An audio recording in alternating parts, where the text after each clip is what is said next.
Ia punya segalanya, harta, hotel, dan kekuasaan.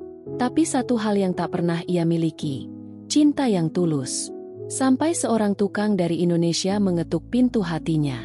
Ini bukan sekadar kisah cinta biasa. Ini tentang takdir, perbedaan, dan keberanian memilih bahagia di tengah pandangan dunia. Jangan lewatkan kisah cinta yang menginspirasi dan menyentuh hati ini. Subscribe sekarang untuk kisah-kisah luar biasa lainnya yang mungkin tak pernah kamu bayangkan bisa nyata. Di jantung kota Riyadh, berdiri sebuah rumah megah seluas istana, dikelilingi taman kurma, air mancur bergaya Andalusia, dan pilar-pilar marmer putih berhiaskan ukiran ayat suci. Rumah itu milik Salma Al-Harbi, seorang wanita terpandang, pewaris tunggal dari mendiang suaminya, Sheikh Khalid Al-Mukri, raja properti dan pemilik jaringan hotel bintang 5 dari Jeddah hingga Dubai. Salma baru berusia 35 tahun. Kulitnya masih cerah terawat. Sorot matanya tajam tapi selalu menyimpan bayang-bayang duka.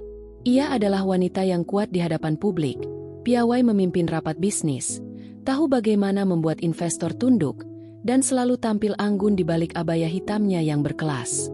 Namun di balik semua itu, ada satu ruang dalam hidupnya yang tak bisa diisi oleh kemewahan, kesepian. 5 tahun lalu, suaminya wafat dalam kecelakaan pesawat pribadi saat perjalanan bisnis ke Oman. Sejak saat itu, Salma menolak menikah lagi. Ia dikelilingi oleh pelamar, pengusaha Turki, bangsawan Qatar, bahkan diplomat Eropa. Tapi tidak satu pun bisa menembus dinding hatinya.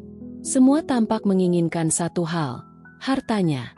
Meski ia memiliki segalanya, belasan hotel, apartemen mewah, koleksi mobil langka, bahkan sebuah resor pribadi di pesisir Laut Merah, rumah besarnya selalu hening. Suara detik jam dinding terdengar nyaring di lorong-lorong panjang yang kosong. Ia makan malam sendirian di meja panjang yang muat 20 orang. Kadang ia berbicara dengan pelayannya hanya untuk merasa bahwa ia masih hidup. Setiap malam, ia menatap langit Riyadh dari balkon, bertanya dalam hati, apakah ini harga dari semua yang aku miliki? Kenapa cinta tak bisa kubeli seperti properti dan saham? Ia tak sadar, takdir sedang merancang sesuatu yang tak masuk dalam perhitungan bisnis atau logika orang-orang elit. Sesuatu yang sederhana, jauh dari istana, jauh dari perhiasan dan pesta. Sesuatu yang akan datang dari tangan kasar seorang pekerja asing bernama Iwan. Jauh dari kemewahan Riyadh, di kampung kecil bernama Tambak Dahan, Subang, Jawa Barat, hidup seorang pemuda bernama Iwan Maulana, 25 tahun, lulusan SMK bangunan yang memutuskan menjadi TKI demi membantu ibunya yang menjanda sejak ia kecil. Iwan tak punya gelar, tak punya banyak mimpi, tapi punya satu bekal paling berharga, kesopanan, kerja keras, dan hati yang bersih. Sudah hampir 2 tahun ia bekerja di Arab Saudi sebagai buruh bangunan untuk proyek-proyek renovasi rumah mewah milik kalangan atas. Hari-harinya diisi dengan memikul semen, memotong kayu, menyusun batu bata, dan istirahat seadanya bersama kawan-kawannya sesama pekerja migran di barak sederhana. Suatu pagi, manajernya memberitahu bahwa ia akan dikirim ke proyek khusus, renovasi kediaman pribadi milik Salma Al-Harbi, pengusaha besar pemilik jaringan hotel. Iwan tak terlalu peduli siapa klien mereka. Baginya, pekerjaan adalah pekerjaan.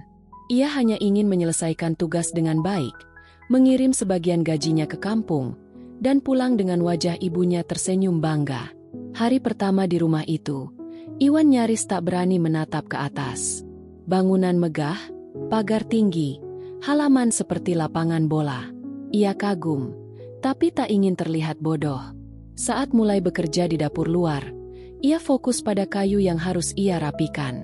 Bajunya basah oleh keringat, tangan penuh serpihan kayu, dan debu beterbangan. Disitulah pertemuan pertama terjadi.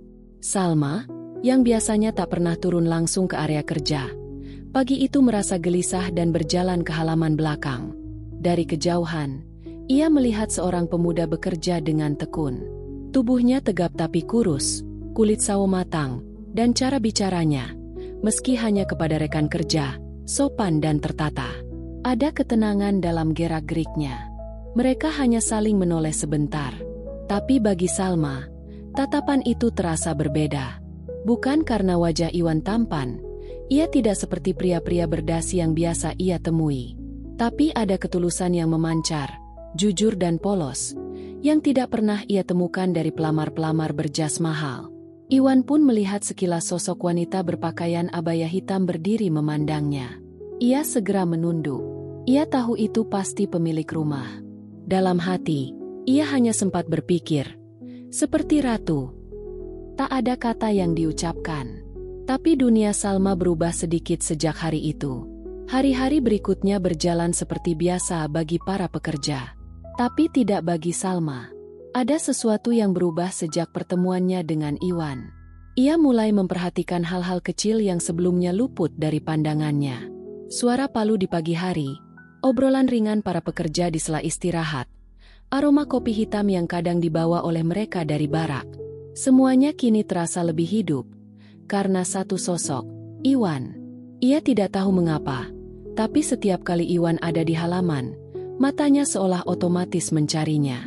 Pemuda itu jarang bicara, selalu fokus, tapi ada sesuatu dalam diamnya yang menenangkan. Salma mencoba menepis perasaan itu. Dia hanya buruh, pikirnya. Ini cuma sesaat. Tapi benih itu sudah tumbuh. Suatu siang, Salma sengaja berjalan melewati area kerja, membawa buku catatan yang sebenarnya tak ia butuhkan. Ia sekadar ingin melihat sekilas. Dari balik kacamatanya, ia melirik Iwan yang sedang memaku papan. Kemeja kerjanya basah oleh keringat, tapi wajahnya tenang. Saat mata mereka bertemu, Iwan segera menunduk.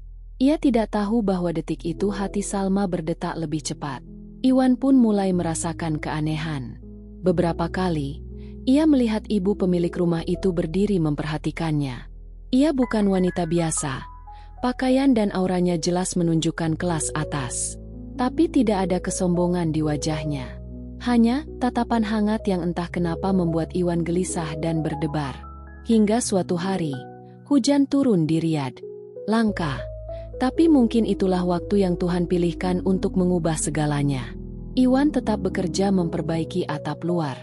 Pakaian kerjanya basah. Tapi ia enggan berhenti sebelum selesai. Dari lantai atas, Salma memperhatikan dengan cemas. Pekerja lain sudah berteduh, hanya Iwan yang bertahan. Dengan impuls yang tak biasa, Salma turun membawa termos berisi teh hangat dan selimut tebal. Para pelayan menatapnya heran, tapi ia tak peduli. "Kenapa kamu tidak berteduh?" tanyanya. Suaranya lembut tapi tegas. Iwan, basah kuyup, terkejut. Ini pertama kali wanita itu berbicara langsung padanya. "Pekerjaan belum selesai, Sayyidati," jawabnya, menunduk sopan.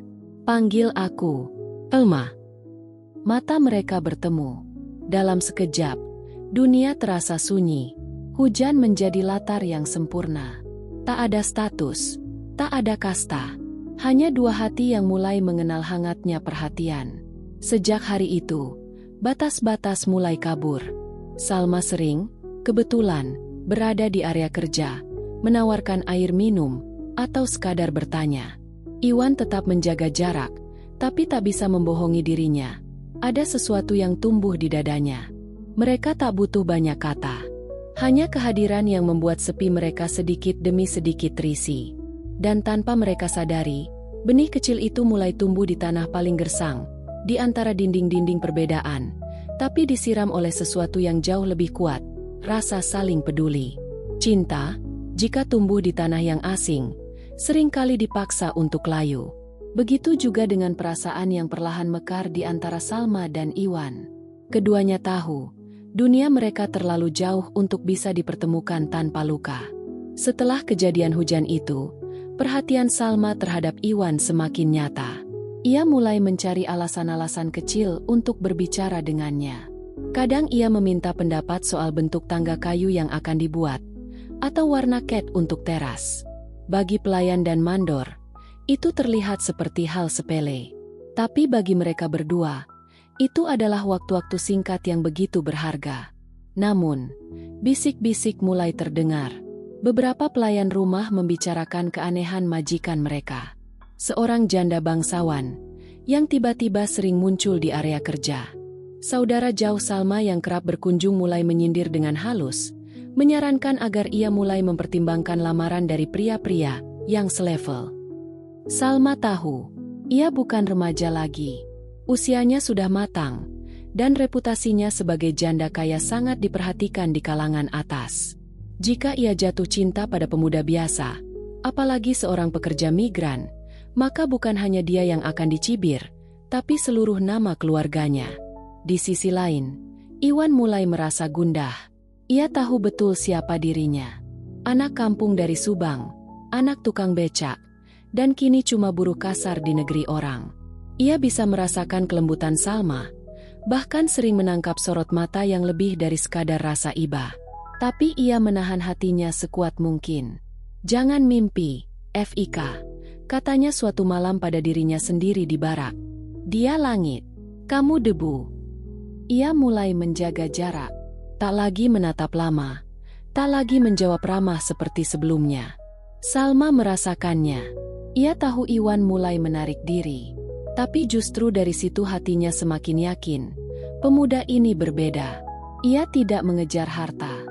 Ia menjaga harga dirinya, dan itu justru yang membuatnya jatuh cinta lebih dalam. Pada suatu sore, Salma memanggil Iwan secara pribadi. Di taman belakang, di bawah pohon kurma yang sedang berbunga, mereka berbicara. "Kau menghindar dariku, Iwan." "Maaf, Sayyidati. Saya tak ingin membuat masalah. Apa kau pikir aku butuh perhatian dari siapapun? Aku punya segalanya, tapi tidak pernah merasa hidup sampai aku bicara denganmu." Iwan menunduk. Kata-kata itu merobek pertahanannya. "Saya bukan siapa-siapa, Nyai. Saya tak pantas berdiri di samping orang seperti Anda." Salma mendekat. Wajahnya lembut namun tegas. "Aku tidak butuh orang yang kaya.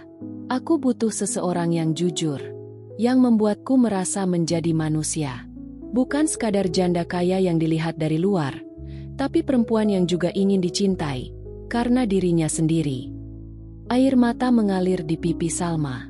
Untuk pertama kalinya dalam bertahun-tahun, ia membuka hatinya tanpa takut. Dan untuk pertama kalinya dalam hidupnya, Iwan merasa lebih dari sekadar tukang. Ia merasa dihargai sebagai lelaki. Tapi mereka tahu, cinta bukan hanya soal rasa.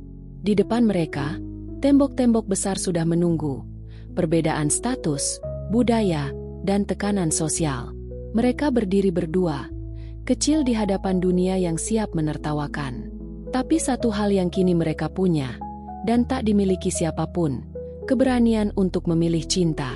Setelah percakapan di bawah pohon kurma itu, hubungan antara Salma dan Iwan bukan lagi sekadar rasa yang dipendam dalam diam. Keduanya tahu arah hati mereka, namun jalan di depan masih berliku, bertabur ranjau sosial, budaya, dan kehormatan keluarga. Beberapa hari kemudian, Salma memutuskan melakukan sesuatu yang belum pernah ia lakukan sejak kematian suaminya. Membatalkan jadwal pertemuan bisnis dan menghabiskan waktu bersama Iwan, diam-diam. Ia memintanya membantu mengurus bagian taman belakang. Tapi sebenarnya, ia hanya ingin berbagi ruang dan waktu bersama pria yang membuatnya kembali merasa hidup. Iwan ragu. Hatinya sudah pasrah jika akhirnya dipulangkan karena dianggap tak tahu diri. Tapi Salma meyakinkannya, ini bukan kesalahan.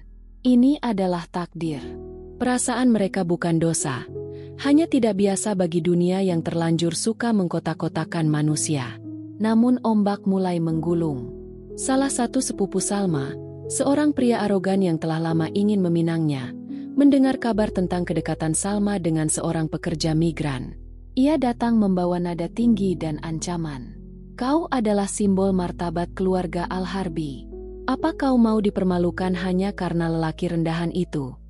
Salma menjawab tenang, namun matanya menyala. Martabat tidak terletak pada darah atau kekayaan. Martabat sejati ada pada siapa yang berani memilih kebenaran meski melawan arus. Konflik internal mulai meruncing. Salma menghadapi tekanan dari keluarga, tetua suku, bahkan media lokal mulai mengendus rumor. Sementara itu, Iwan kembali berusaha mundur. Ia tak ingin wanita sebaik Salma hancur reputasinya karena dirinya. Ia mendatangi Salma dan berkata, Saya mohon, biarkan saya pergi. Saya tidak ingin membuat hidup Anda lebih sulit. Namun Salma menggenggam tangannya. Untuk pertama kali, dengarkan aku. Selama bertahun-tahun aku hidup seperti boneka emas.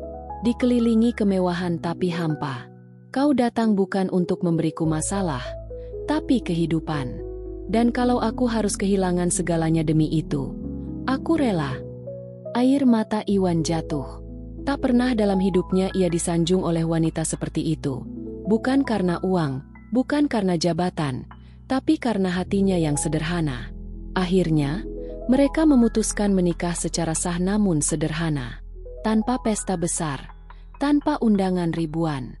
Pernikahan itu dilangsungkan secara syariat, dengan wali yang ditunjuk dari komunitas Indonesia di Riyadh dan saksi dari pihak Salma yang benar-benar menghormati pilihannya. Beberapa pihak mencibir, bahkan mengejek. Tapi Salma tak gentar. Ia tampil ke publik, berdampingan dengan Iwan. Ia mengatakan dalam sebuah wawancara media, "Jangan tanya apa pekerjaan suamiku, tapi tanya apa yang membuatku mencintainya." Dan jawabannya, "Karena ia satu-satunya yang memanusiakan aku saat yang lain hanya melihat nilai warisanku." Cinta mereka bukan kisah dongeng, tapi nyata. Dan karena itulah, lebih berharga. Dulu, rumah Salma adalah bangunan megah yang sunyi. Setiap malam hanya terdengar desah AC, derit pintu, dan langkah pelayan yang berbisik. Tapi sejak kehadiran Iwan, yang kini bukan lagi sekadar buruh, melainkan suaminya, rumah itu berubah. Bukan secara fisik, tapi dalam ruh dan warna kehidupan. Iwan tak pernah mengambil alih dunia Salma. Ia tidak mengatur bisnis hotel atau memamerkan status barunya. Ia tetap sederhana. Tapi setiap pagi, ia menyeduh teh untuk Salma sendiri. Ia menanam bunga melati di sudut taman yang dulu gersang. Dan setiap sore, ia duduk bersama istrinya, membaca buku atau sekadar mendengarkan angin Riyadh yang lembut menyisir halaman. Setahun setelah pernikahan, mereka dikaruniai anak laki-laki, yang diberi nama Rayyan, artinya pintu surga. Bagi Salma, anak itu adalah simbol bahwa cinta sejati memang butuh perjuangan, tapi akan berbuah kebahagiaan yang tidak bisa dibeli dengan harta. Salma juga tak tinggal diam. Ia memanfaatkan pengaruh dan hartanya untuk membuka jalan bagi orang lain. Bersama Iwan, ia mendirikan Yayasan Al Rayyan yang membantu para pekerja migran, terutama dari Indonesia, mendapatkan pelatihan kerja, perlindungan hukum, dan pendidikan dasar. Mereka membuka peluang kerja di hotel-hotel milik keluarga Salma bagi lulusan yayasan itu. Rumah yang dulu sunyi kini dipenuhi suara anak-anak kecil, tawa keluarga para TKI yang diundang untuk silaturahmi, dan aroma masakan Sunda yang dimasak oleh Iwan setiap akhir pekan. Sambal terasi dan nasi liwet yang membuat para pelayan Arab ikut menyukai rasa kampung halamannya. Tetangga dan kolega yang dulu mencibir, kini perlahan diam. Mereka melihat bahwa cinta Salma dan Iwan bukan sekadar kontroversi, tapi inspirasi. Banyak dari mereka mulai menyadari bahwa mungkin mereka terlalu lama terjebak dalam tembok sosial yang mereka bangun sendiri. Salma tak lagi merasa kesepian. Ia tidak hanya memiliki pasangan, tapi juga sahabat hidup. Iwan pun tak lagi merasa kecil. Ia tahu ia bukan orang besar, tapi hatinya telah cukup untuk mengisi ruang yang selama ini kosong dalam hidup Salma. Dan istana itu, yang dulu berdiri megah tapi dingin, kini menjadi surga kecil, tempat dua insan dari dunia berbeda membuktikan bahwa cinta yang jujur akan selalu menemukan jalannya, meski harus melawan seluruh dunia.